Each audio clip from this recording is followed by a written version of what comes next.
को लेकर काउंटडाउन शुरू हो गया है। पर्यवेक्षक रक्षा मंत्री राजनाथ सिंह, राज्यसभा सांसद सरोज पांडे और राष्ट्रीय महासचिव विनोद तावड़े आज देर शाम तक राजस्थान पहुंच सकते हैं, जिसके बाद बीजेपी प्रदेश पदाधिकारी के साथ उनकी बैठक हो गई। वहीं सोमवार को विधायक दल की बैठक होगी।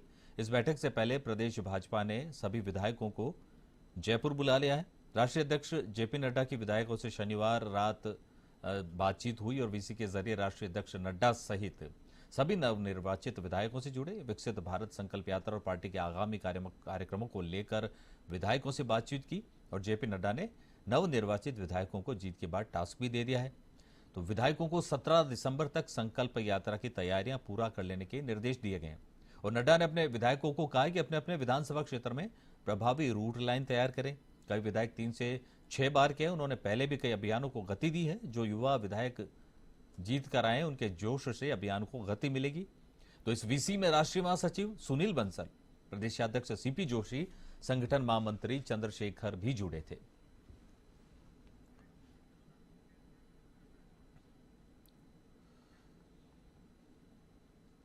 तो इस बारे में और ज्यादा जानकारी के लिए सीधा रुख करते हैं हमारे वरिष्ठ संवाददाता दुर्गेश भटनागर का।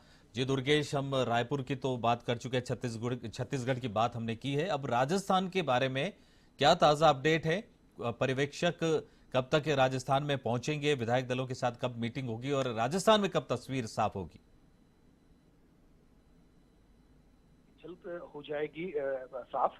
और जो माना जा रहा है, अभी तक कोई ऑफिशियल खबर नहीं आई है। राजनाथ सिंह जो है वो आज शाम तक पहुंचेंगे, जयपुर पहुंचने का उनका कार्यक्रम है। लेकिन अभी तक आधिकारिक कार्यक्रम उनका नहीं आया क्योंकि रक्षा मंत्री हैं, उनकी सिक्योरिटी और उन सारी चीजों को देखते हुए। लेकिन सिक्योरिटी की जो टीम है वो जयपुर पहुंच चुकी है।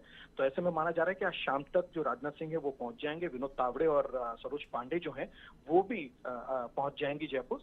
और जो नव विधायक हैं उन सबको सूचना दे दी गई है कि वो आज और कल जो अगले 2-3 दिन तक जो है वो जयपुर में ही रहेंगे, क्योंकि विधायक दल की बैठक होगी। और इसमें इन राजस्थान में होने वाली विधायक दल की बैठक में भी जो है वो पर्यवेक्षक रहेंगे।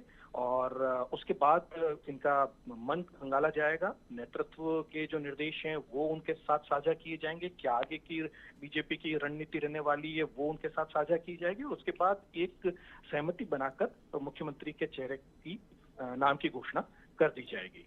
जी दुर्गेश, और कुल मिलाकर जो पूरा माहौल देखा जा रहा है, बड़ा रोचक एक दृश्य बन गया जब तीनों स्टेट की बात हो रही है, जहां मुख्यमंत्री के चेहरे का नाम, जिनका नाम आ रहा है, वो ही कहीं पर्यवेक्षक के रूप में मौजूद है तो कहीं प्रभारी के रूप में मौजूद है। तो कुल मिलाकर तीनों स्टेट में अभी स्थितियां एक जैसी बनी हुई है।